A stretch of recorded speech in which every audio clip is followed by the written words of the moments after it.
नमस्कार दोस्तों, आइए सुनते हैं मशहूर जासूसी उपन्यासकार जो नेस्बो का लिखा हुआ मशहूर उपन्यास द बैट का मेरे द्वारा किया हुआ हिंदी अनुवाद एक हसीना का कत्ल। भाग 3 अध्याय 44 एक बॉक्स जेलीफिश। हवा धूल के बादल उड़ा रही थी जो बजरी वाली सड़क के साथ साथ कब्रिस्तान के चारों ओर की छोटी पत्थर की दीवार के ऊपर से गुजरते हुए शोक मनाने वालों की छोटी सी भीड़ में घुस गई थी। हैरी को अपनी आंखें बंद करनी पड़ी ताकि धूल के कण उनमें न जा सकें, और हवा ने शर्ट और जैकेट के किनारों को पकड़ के उठा दिया था, जिससे वहां पर मौजूद लोग दूर से ऐसे लग रहे थे जैसे वे एंड्रू केंसिंगटन की कब्र पर नाच रहे हों। पैशाचिक हवाएं, पुजारी के पाठ के दौरान वॉटकिंस फुसफुसाया। हैरी वॉटकिंस के शब्दों के चयन के बारे में सोच रहा था और उम्मीद कर रहा था कि वह गलत हो। बेशक ये कहना मुश्किल था कि हवा कहाँ से आ रही थी, लेकिन वह निश्चित रूप से जल्दी में थी, और अगर ये एंड्रू की आत्मा को अपने साथ ले जाने के लिए यहाँ आई थी, तो कोई भी ये नहीं कह सकता था कि वह अपना काम हल्के में ले रही थी। भजन पुस्तकों के पन्ने फड़फड़ा रहे थे। कब्र के पास हरी मिट्टी से लदी तिरपाल फड़फड़ा रही थी, और जिनके पास पकड़ने के लिए टोपी नहीं थी, वे अच्छे से कढ़े हुए बाल और दूसरे हेयर स्टाइल को खुलते हुए देख रहे थे। हैरी पादरी की बात नहीं सुन रहा था। वह कब्र के पार सिकड़ी हुई आंखों से देख रहा था। बरगिता के बाल आग की लाल धार की तरह पीछे की ओर उड़ रहे थे।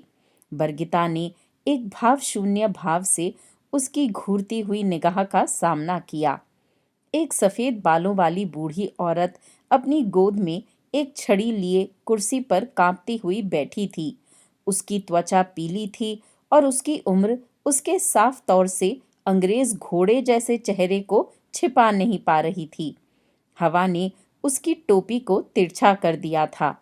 हैरी ने समझ लिया था कि वह एंड्रू की माँ थी जिसने उसको गोद लिया था, लेकिन वह इतनी बूढ़ी और कमजोर थी कि उसने चर्च के बाहर हैरी की संवेदना को शायद ही समझा था। उसने बस सिर हिलाया था, बार बार एक ही वाक्य को बुदबुदाती रही थी जो समझ में नहीं आ रहा था। उसके पीछे एक छोटी, मुश्किल से दिखाई दे रही काली औरत खड़ी थी, जिसके दोनों हाथों में एक एक लड़की थी। पादरी ने लूथरन तरीके से कब्र में मिट्टी डाली। हैरी को बताया गया था कि एंड्रू एंग्लिकन चर्च से जुड़ा था, जो कैथोलिक चर्च के साथ साथ ऑस्ट्रेलिया का सबसे बड़ा चर्च था।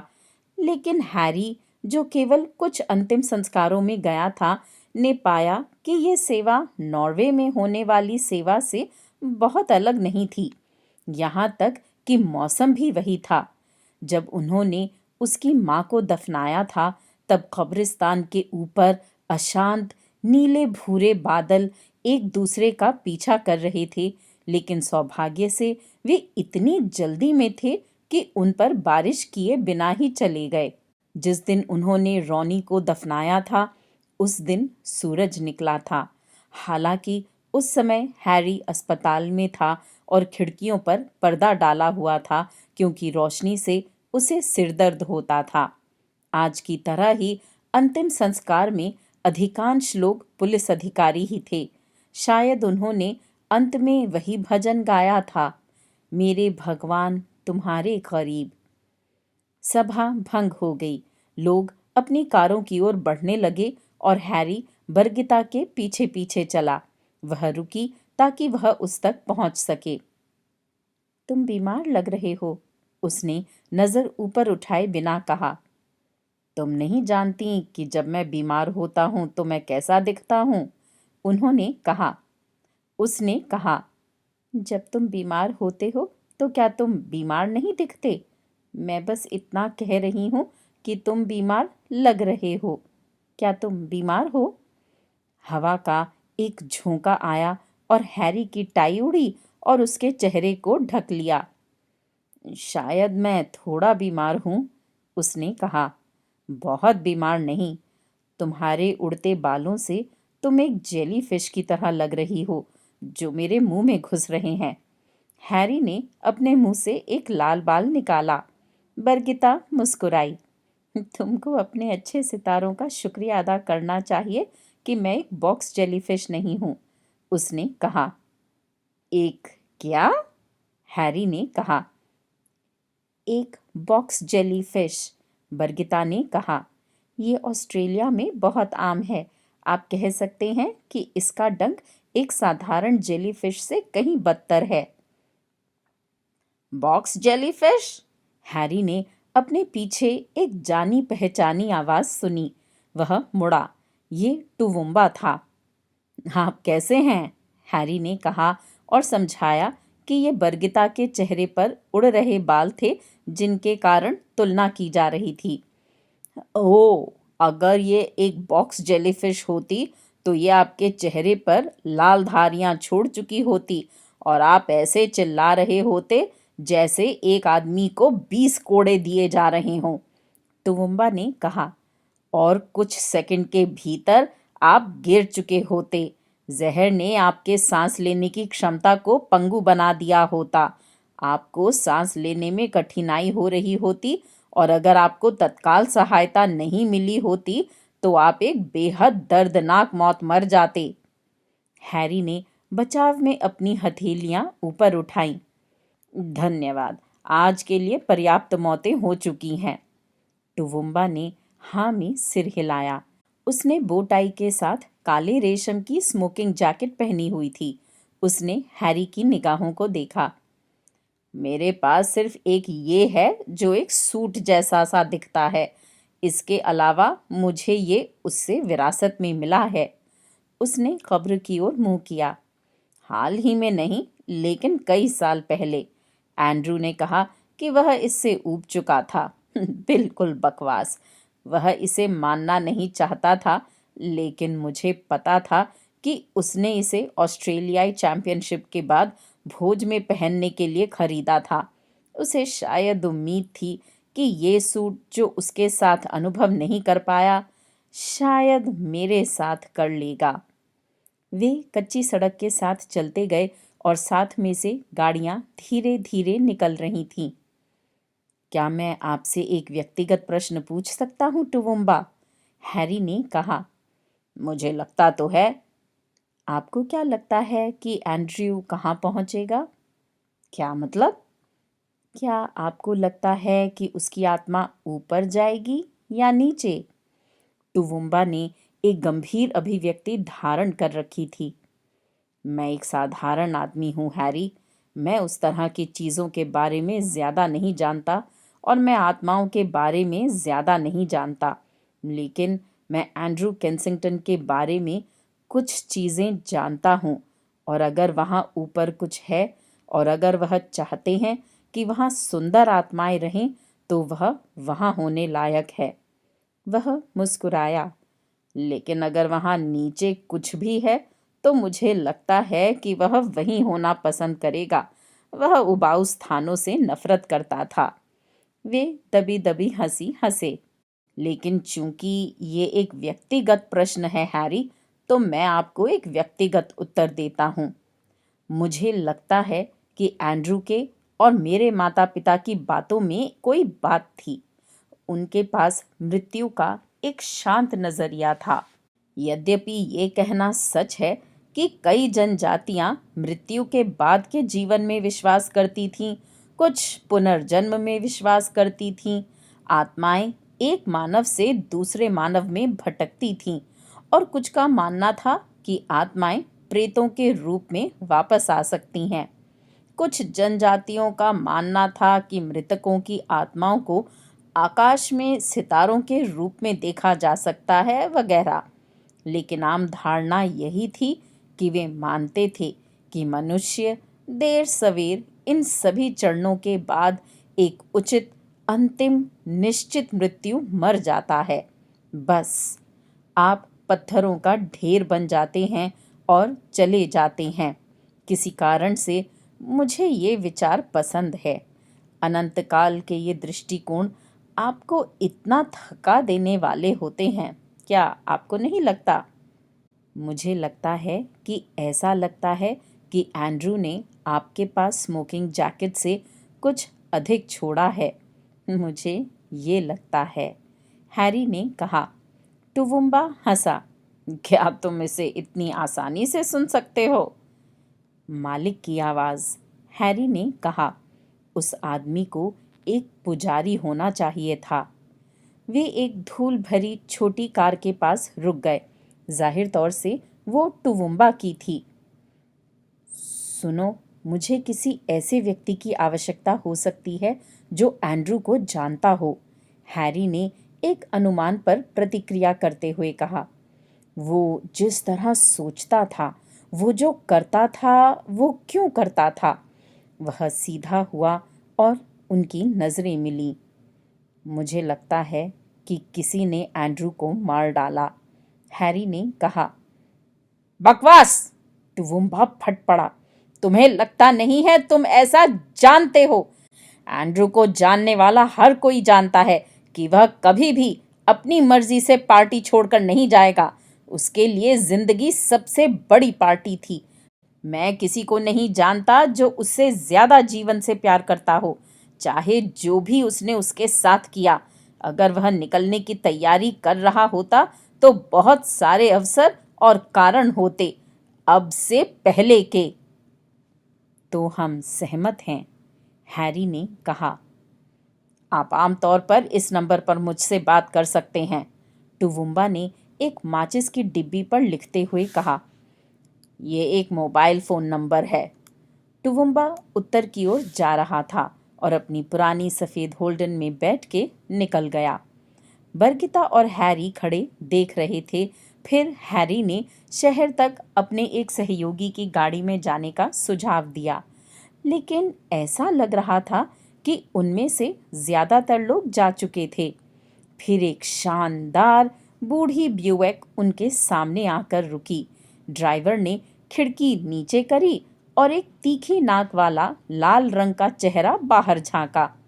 नाक इस तरह के आलू की तरह थी जहां कई कंद उगकर एक होके बढ़े थे, और यदि संभव हो तो बाकी चेहरे से और ज्यादा लाल थी, जिस पर कई पतली नसें थीं।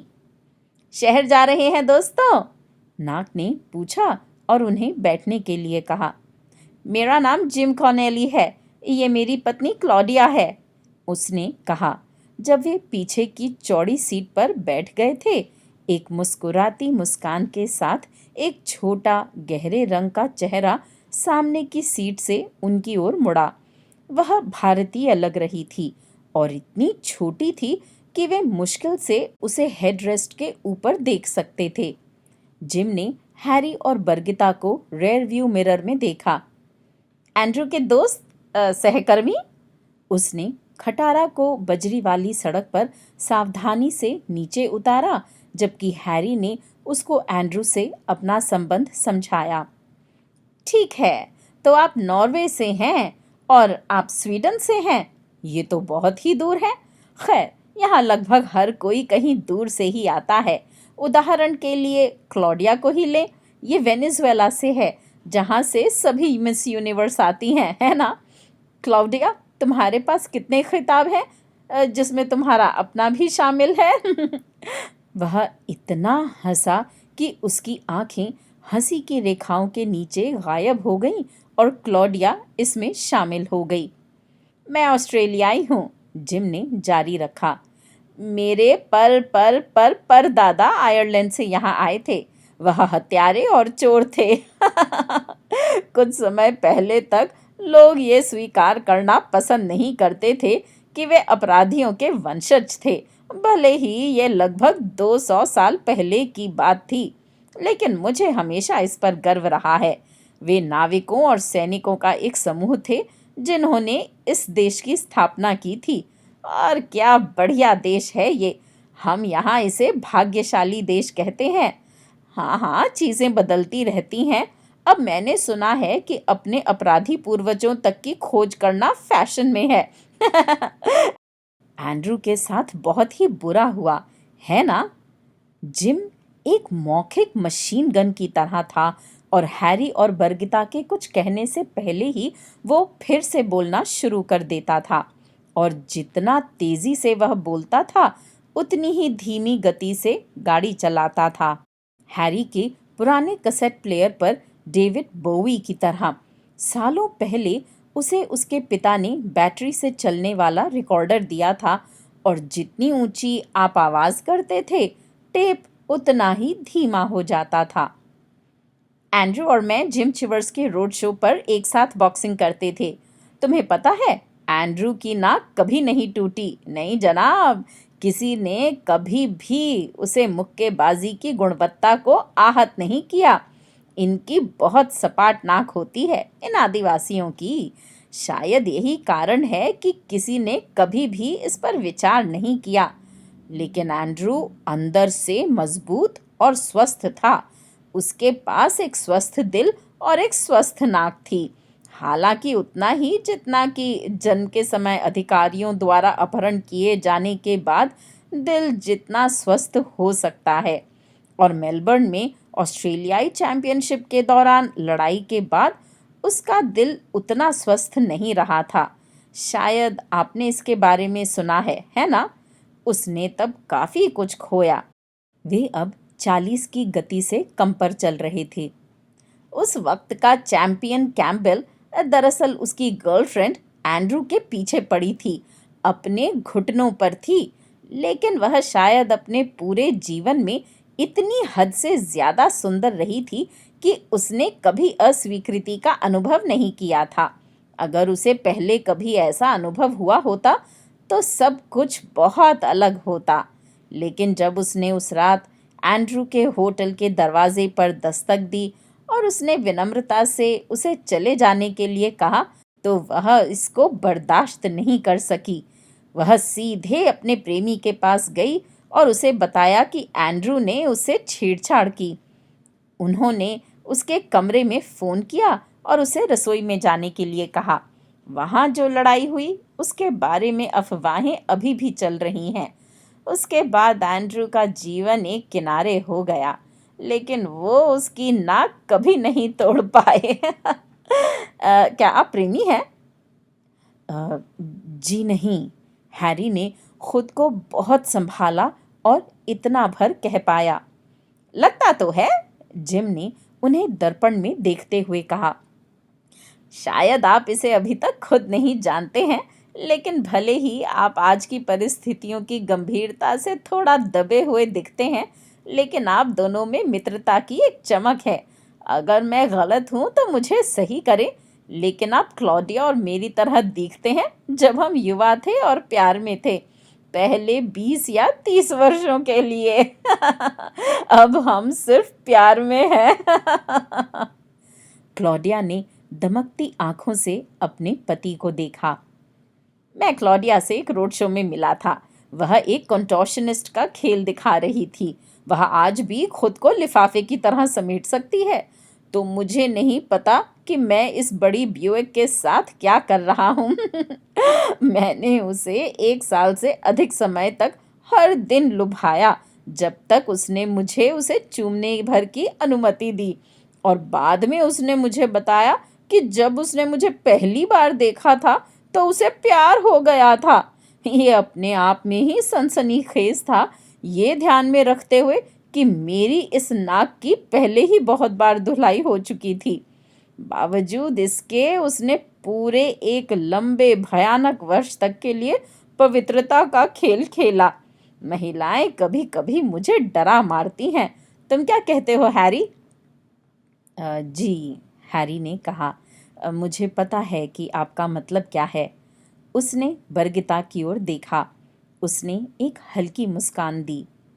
जो रास्ता 20 मिनट में तय हो सकता था, उसको 3/4 घंटे में तय करने के बाद वो टाउन हॉल पहुंचे, जहां हैरी और बरगिता ने लिफ्ट के लिए धन्यवाद दिया और बाहर भागे। हवा शहर में भी अब तेजी से बहने लगी थी और वो अब इस आंधी में खड़े थे बिना ये जाने कि एक दूसरे से क्या कहें। एक बहुत ही अजीब जोड़ी, हैरी ने कहा। हाँ, बरगिता ने कहा, वे खुश हैं। एक तेज हवा चली जिसने पार्क में एक पेड़ को हिला दिया और हैरी ने कल्पना की कि उसने रोएदार परछाई को आश्रय लेने के लिए भागते देखा। अब हम क्या करें? हैरी ने कहा। तुम मेरे साथ घर चलो। ठीक है। अध्याय 45 बदला।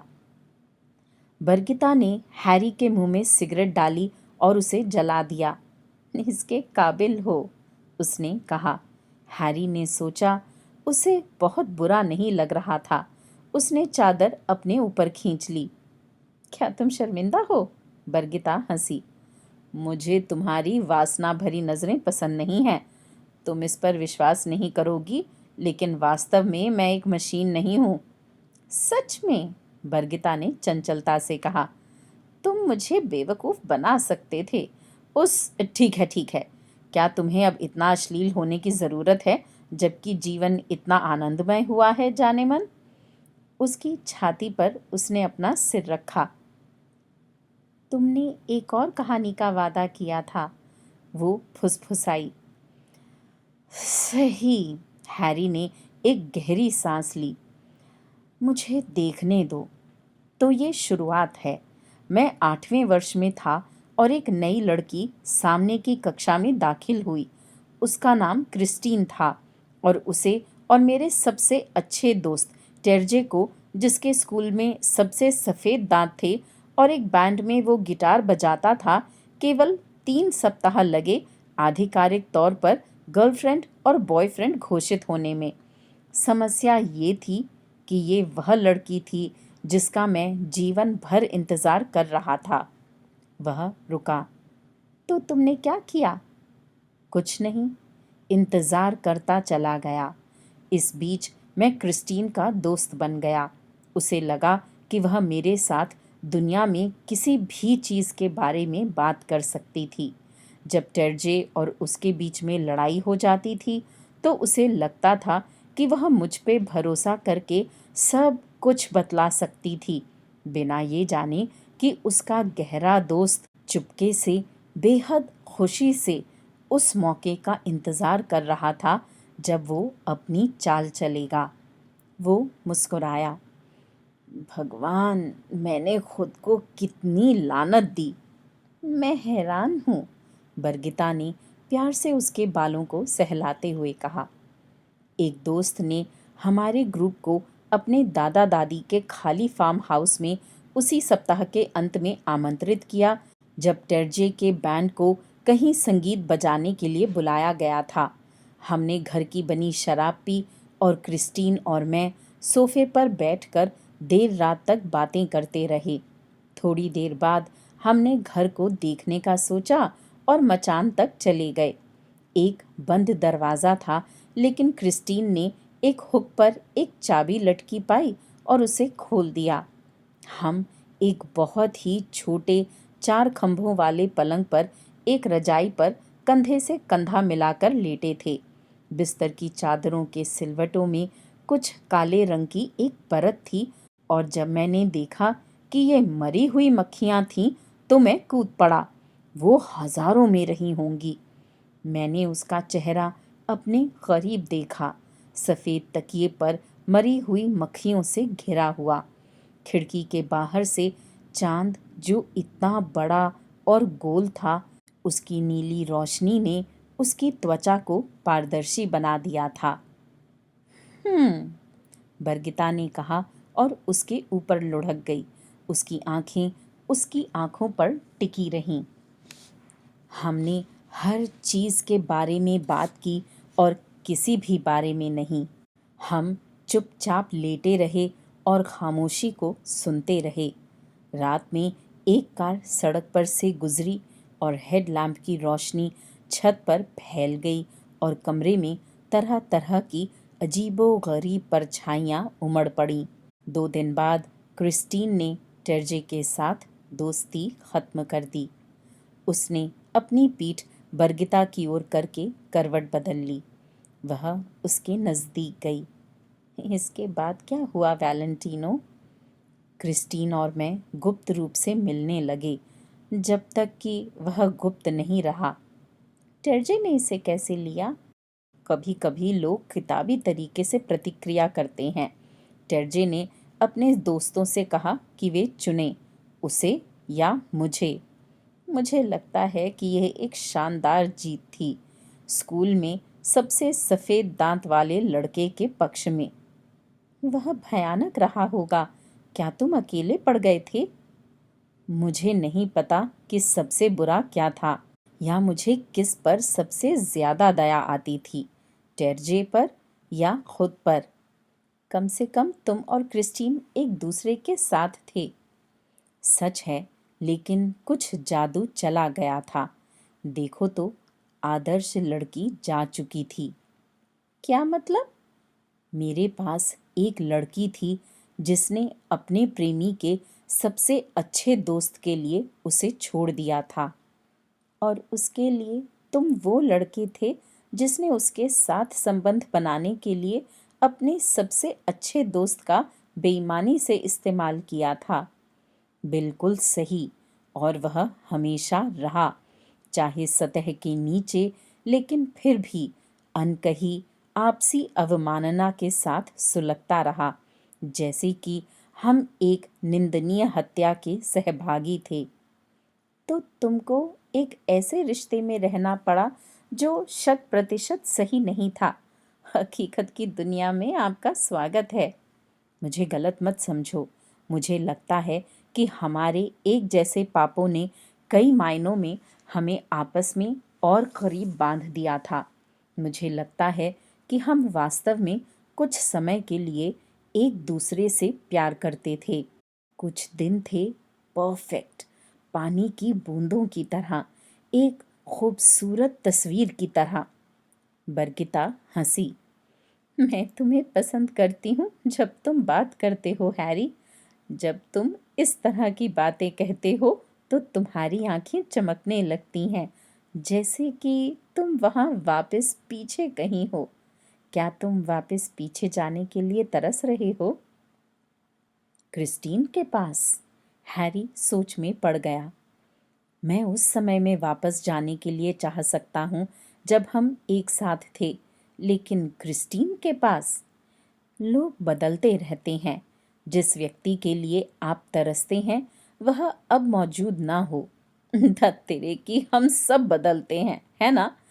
एक बार कुछ अनुभव हो जाने के बाद बहुत देर हो चुकी होती है। आप उसी अनुभव की भावना को वापस नहीं पा सकते हैं। ये दुखद है, लेकिन ऐसा ही है। जैसे पहली बार प्यार में पड़ना, बरगिता ने धीरे से कहा। जैसे प्यार में पड़ना, पहली बार। हैरी ने उसके गाल को सहलाते हुए कहा। फिर उसने एक और गहरी सांस ली। मुझे तुमसे कुछ चाहिए बरगिता, एक एहसान।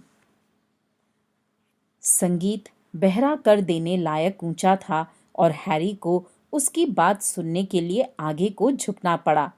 टेडी अपने नए उभरते सितारे मेलिसा के बारे में खूब उत्साहित होकर बात कर रहा था, जो 19 साल की थी और स्टेज पे आग लगा रही थी, जिसे हैरी को स्वीकार करना पड़ा कि कोई अतिशयोक्ति नहीं थी। अफवाहें उसी का कमाल है, पता है, टेडी ने कहा। आप जितना चाहें उतना विज्ञापन और विपणन कर सकते हैं, लेकिन अंततः केवल एक ही चीज है जो इसको बेचती है, अफवाहें। और अफवाहों ने स्पष्ट रूप से अपना काम किया था, क्योंकि सालों में पहली बार क्लब लगभग भरा हुआ था। मेलिसा के काउबॉय और फंदे के खेल के बाद पुरुष अपनी कुर्सियों के किनारों पर थे, और यहाँ तक कि महिला अल्पसंख्यक भी विनम्रता से सराहना कर रही थीं। देखो, टेडी ने कहा, ऐसा इसलिए नहीं है क्योंकि लोगों को कुछ नया मिला है। ये क्लासिक स्ट्रिपटीज है। भगवान जानता है कि ये है। हमारे यहाँ 1 दर्जन लड़कियां यही खेल कर रही हैं और किसी ने भौं नहीं उठाई। कारण अलग है, मासूमियत और भावनाएं। हालांकि अनुभव से टेडी जानता था कि ये लोकप्रियता की ऐसी लहरें हैं जो अफसोस की एक दौर होती हैं जो जल्द गुजर जाती हैं। एक ओर जनता हमेशा कुछ नया देखने की तलाश में रहती है, दूसरी ओर इस उद्योग में अपने ही पैदा किए गए खेलों और लोगों को निगलने की बुरी प्रवृत्ति है। अच्छे स्ट्रिपटीज के लिए उत्साह की आवश्यकता होती है, पता है? टेडी डिस्को की लय के ऊपर से चिल्लाया।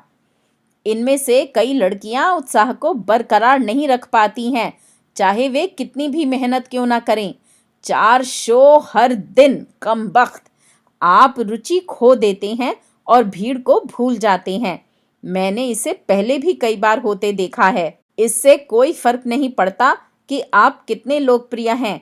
एक प्रशिक्षित आंख देख सकती है कि कब एक सितारा बुझ जाता है। कैसे? जी, वे नर्तकी हैं, है ना? उन्हें संगीत सुनना पड़ता है, उसके भीतर तक जाना होता है, पता है?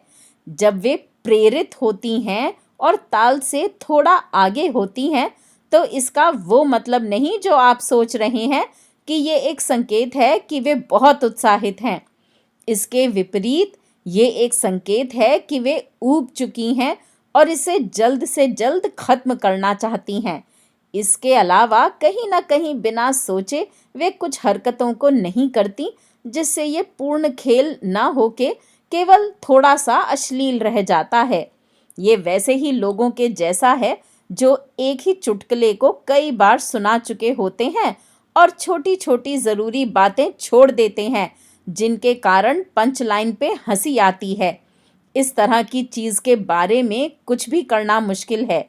बॉडी लैंग्वेज झूठ नहीं बोलती और ये बात दर्शकों को समझ आती है, पता है?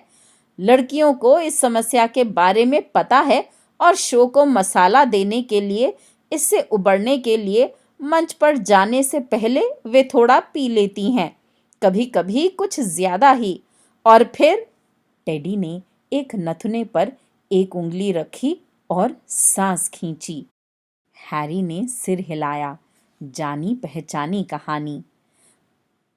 उन्हें पाउडर के बारे में पता चलता है जो शराब के विपरीत उन्हें एक झटका देता है और उन्होंने सुना है कि यह उन्हें पतला रखने में भी मदद करता है। जल्द ही उन्हें और अधिक मात्रा में इसे लेना पड़ता है ताकि उन्हें वो नशे की हद मिल सके जिससे वो अपना सबसे बेहतरीन प्रदर्शन हर शाम को दे सकें। जल्द ही उन्हें इसे सिर्फ शो करने के लिए लेना पड़ता है और जल्द ही प्रभाव दिखाई देने लगते हैं। वे नोटिस करती हैं कि वे एकाग्रता खो रही हैं और शराबी उत्साही दर्शकों से नफरत करना शुरू कर देती हैं। फिर एक रात वे मंच से उतरकर चली जाती हैं, उग्र और आंसू में डूबी। वे प्रबंधक के साथ बहस करती हैं, 1 सप्ताह की छुट्टी लेती हैं और फिर वापस आती हैं, लेकिन वे अब माहौल को महसूस नहीं कर सकती हैं, आंतरिक भावना को महसूस नहीं कर सकती जिससे वो सही तालमेल बिठा सकती थीं। दर्शक अपने पैरों से वोट देते हैं और अंत में निकल के कहीं और की राह ले लेते हैं। हाँ, टेडी की उंगली सही नस पर थी, लेकिन वह सब भविष्य में है। अभी समय है फायदा उठाने का और इस समय उसके पास एक ऐसी ही प्रतिभाशाली नृत्यांगना थी जिससे भरपूर फायदा हो सकता था और हालात देखते हुए वो खुश भी लग रही थी। आपको विश्वास नहीं होगा कि हमारी इन नई प्रतिभाओं को देखने के लिए यहाँ कौन कौन आता है, टेडी ने हंसते हुए और अपने लपेल को झाड़ते हुए कहा। उनमें से कुछ, अगर इस तरह से कहूँ तो सही होगा कि आपके अपने पेशे से ही आते हैं और वे निचले पायदान वाले लड़के तो बिल्कुल नहीं होते। थोड़ा सा स्ट्रिपटीज किसी को नुकसान नहीं पहुंचाता, सही? जी, टेडी ने शब्द लंबा खींचते हुए कहा। पता नहीं, जब तक वे बाद में नुकसान की भरपाई के लिए आनाकानी न करें, मुझे लगता है कि नमूना देखने में नुकसान नहीं। उससे तुम्हारा क्या मतलब है? बहुत ज्यादा नहीं, बहुत हुआ। आपको यहाँ क्या चीज ले आई है अफसर साहब? दो चीजें।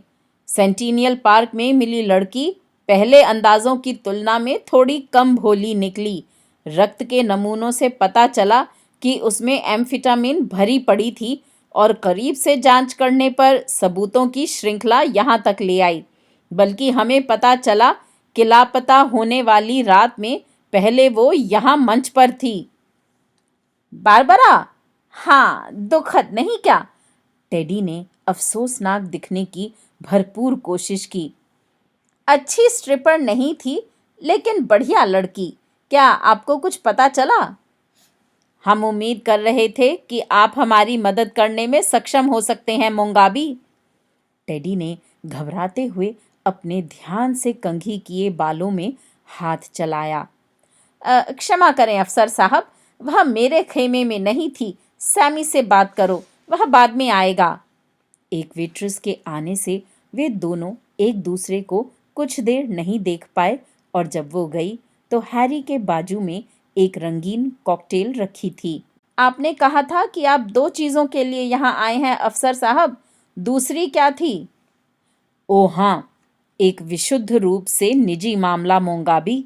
मैं सोच रहा था कि क्या आपने मेरे उस दोस्त को जो वहाँ है पहले भी देखा है? हैरी ने बार की ओर इशारा किया। स्मोकिंग जैकेट में एक लंबे काले आदमी ने उनकी तरफ हाथ लहराया। टेडी ने अपना सिर न में हिलाया। क्या आप पूरी तरह से निश्चित हैं, मोंगाबी? वह काफी प्रसिद्ध है। जल्द ही वह एक ऑस्ट्रेलियाई मुक्केबाज चैंपियन बनने जा रहा है। एक खामोशी। टेडी मोंगाबी की आंखें जल्दी जल्दी इधर उधर देखने लगीं। आप क्या जानना चाहते हैं? बताने की जरूरत नहीं, हैवीवेट। हैरी ने फलों के रस में नींबू के छतरियों और स्लाइस के बीच स्ट्रॉ पाया और पीने लगा। टेडी जबरदस्ती मुस्कुराया। सुनिए अफसर साहब, क्या मैं गलत हूं या अभी हम बस आराम से बातचीत कर रहे थे? बिल्कुल कर रहे थे, लेकिन जीवन में सब कुछ आरामदायक नहीं है ना? आरामदायक समय समाप्त हो गया है। सुनो अफसर होली, मुझे आप ही की तरह लगता है कि हाल ही में जो हुआ वह अच्छा नहीं था। मुझे अफसोस है, जबकि आपको इस सब में अपने हिस्से की गलती माननी चाहिए। पता है, आज रात जब आप वहां आए और बैठे तो मैंने सोचा था कि यह हमारी आपस की समझ है कि जो कुछ हुआ सो हो चुका। मेरा मानना है कि हम कई चीज़ों पर सहमत हो सकते हैं। आप और मैं हम एक ही भाषा बोलते हैं अफसर साहब। डिस्को संगीत के अचानक बंद होने के कारण 1 सेकंड की चुप्पी थी। टेडी हिचकिचाया। स्ट्रॉ के जरिए फलों के रस के गायब होने पर ऊंची गड़गड़ाहट की आवाज हुई। टेडी ने थूक निगला। उदाहरण के लिए, मुझे पता है कि मेलिसा के पास बाकी की शाम के लिए कोई विशेष योजना नहीं है। उसने हैरी को गिड़गिड़ाती हुई नजरों से देखा। धन्यवाद मोंगाबी, मैं इस विचार की सराहना करता हूँ, लेकिन मेरे पास अभी समय नहीं है। मुझे पहले इस काम को पूरा करना है और फिर मेरा काम खत्म। उसने अपनी जैकेट से एक पुलिस का काला छोटा मजबूत डंडा निकाला। हम इतने व्यस्त हैं कि मुझे ये भी नहीं पता कि मेरे पास आपको ठीक से मार डालने का समय है या नहीं, हैरी ने कहा। क्या बकवास है? हैरी उठ खड़ा हुआ। मुझे उम्मीद है कि जेफ और इवान आज रात ड्यूटी पर हैं। मेरा दोस्त उनसे मिलने के लिए बहुत उत्सुक था, पता है। टेडी मुश्किल से अपने पैरों पर खड़ा हुआ। अपनी आंखें बंद करो, हैरी ने कहा और हमला किया। अध्याय 46। चारा। हाँ। हेलो, क्या ये इवांस है? शायद। कौन पूछ रहा है? हाय, मैं बरगिता हूँ, इंगर की दोस्त। हम एल्बरी में एक दो बार मिले हैं। मेरे बाल लंबे, ब्लॉन्ड, थोड़े लाल हैं। क्या मैं तुम्हें याद हूँ? बेशक तुम मुझे याद हो। तुम कैसी हो? तुमको मेरा नंबर कैसे मिला? मैं ठीक हूँ। बस थोड़ा ऊपर नीचे, पता है, इंगर वगैरह के कारण थोड़ी उदास। लेकिन मैं तुमको इस सब से परेशान नहीं करूँगी। मुझे आपका नंबर इंगर से मिला।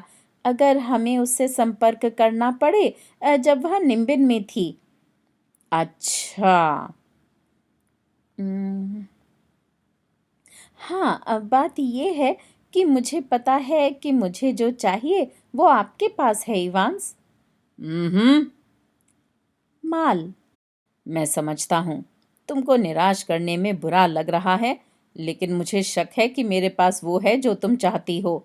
सुनो बरगिता, तुम समझे नहीं। मुझे तुमसे मिलना है। आराम से। तुम्हें जो चाहिए उसके लिए सैकड़ों दूसरे लोग हैं, और ये एक सुरक्षित लाइन नहीं है। तो मेरी बात मानो और ऐसा कुछ ना कहो जो तुम्हें नहीं कहना चाहिए। मुझे खेद है कि मैं तुम्हारी मदद नहीं कर सकता। मुझे जो चाहिए वह म से शुरू होता है, ह से नहीं। और आप ही अकेले वो आदमी हैं जिनके पास ये है। बकवास। ठीक है, शायद कुछ और भी हैं, लेकिन मुझे उनमें से किसी पर भरोसा नहीं है। मुझे कई लोगों के लिए खरीदना है। मुझे बहुत मात्रा में चाहिए और मैं बढ़िया दाम चुकाती हूँ। मैं थोड़ा व्यस्त हूँ बरगिता। यहाँ फिर से फोन मत करो प्लीज। रुको, मुझे कुछ बातें पता हैं। मुझे पता है कि तुम्हें क्या पसंद है। जैसे?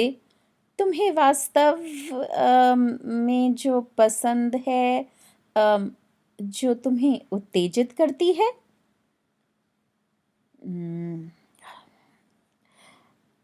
सॉरी, मुझे बस किसी को कमरे से बाहर भेजना था। ये बहुत ही परेशान करते हैं। तो तुम्हें क्या लगता है कि मुझे क्या पसंद है बरगिता? मैं इसे फ़ोन पर नहीं बतला सकती, लेकिन मेरे सुनहरे बाल हैं और मुझे भी ये पसंद है। हे भगवान, सहेलियाँ, तुम लोग मुझे कभी भी हैरान करना बंद नहीं करती। मैंने सोचा था कि इंगर ने इस तरह की चीज़ के बारे में अपना मुंह बंद रखा होगा। मैं तुमसे कब मिल सकती हूँ, इवांस? ये बहुत ज़रूरी है। मैं परसों सिडनी में होऊंगा, लेकिन शायद मुझे दिन में पहले की फ़्लाइट लेने के बारे में सोचना चाहिए। हाँ। हम कब?